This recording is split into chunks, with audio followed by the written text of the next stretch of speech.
अस्सलाम वालेकुम स्टूडेंट्स, उम्मीद कर रहा हूँ कि आप सब लोग बिल्कुल खैरियत से हैं और आप सबका पेपर बहुत अच्छा हुआ होगा। व्हाट्सएप पे जो मैं फ़ीडबैक रिसीव कर रहा हूँ उससे मुझे अंदाज़ा हो रहा है कि आप सब लोगों का पेपर बहुत अच्छा हुआ है और जो एमसीक्यूज़ के क्विज़ हम कर रहे हैं उससे आपको काफ़ी फ़ायदा हो रहा है और ये सीरीज़ हम चलाते रहेंगे बाकी पेपर्स के लिए भी।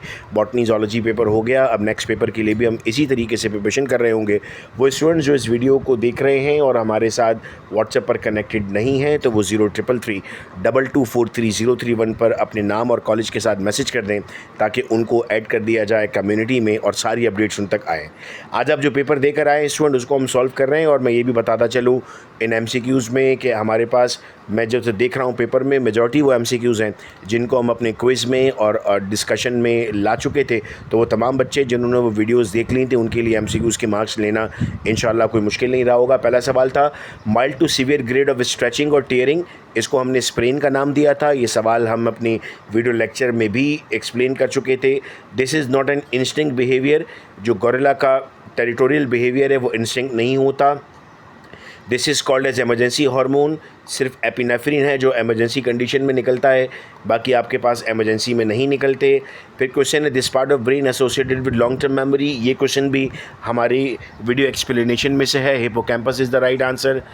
Inner mass of the blastocyst give rise to, ये भी क्वेश्चन हमने सॉल्व किया था। एम्ब्रियो इस सवाल का जवाब है। ये वो एमसीक्यूज़ हैं जो एग्जैक्टली वर्डिंग्स के साथ हमने सॉल्व किए हुए हैं।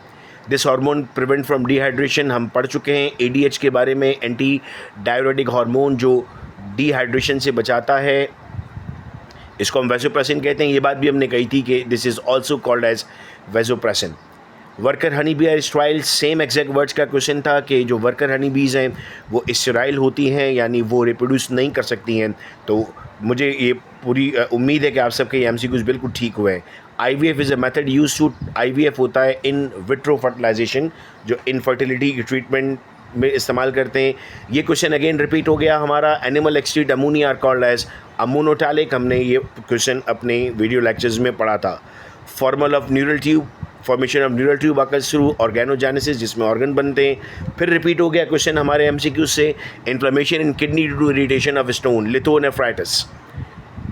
Deformation of vertebrae lead to spondylitis, इसका जवाब है। मैमल्स क्या सिक्रीट करते हैं, हमने पढ़ा था मैमल्स सिक्रीट करते हैं यूरिया। जिन्होंने वो वीडियो लेक्चर्स लिए थे उनको कोई मुश्किल नहीं हुई होगी आज के एमसीक्यूज़ को सॉल्व करने की। Most of the neuron, brain में हम ये बात जानते हैं सर, जो न्यूरॉन्स होते हैं वो इंटर न्यूरॉन्स होते हैं। फाइट और फ्लाइट कंडीशन आपके पास सिंपैथेटिक नर्वस सिस्टम में आती है। Menstrual cycle regulate all of them except, sir androgen का कोई रोल नहीं होता। FSH ईस्ट्रोजन प्रोजेस्टेरोन का रोल होता है। Agonistic behaviour is an example of repeated question.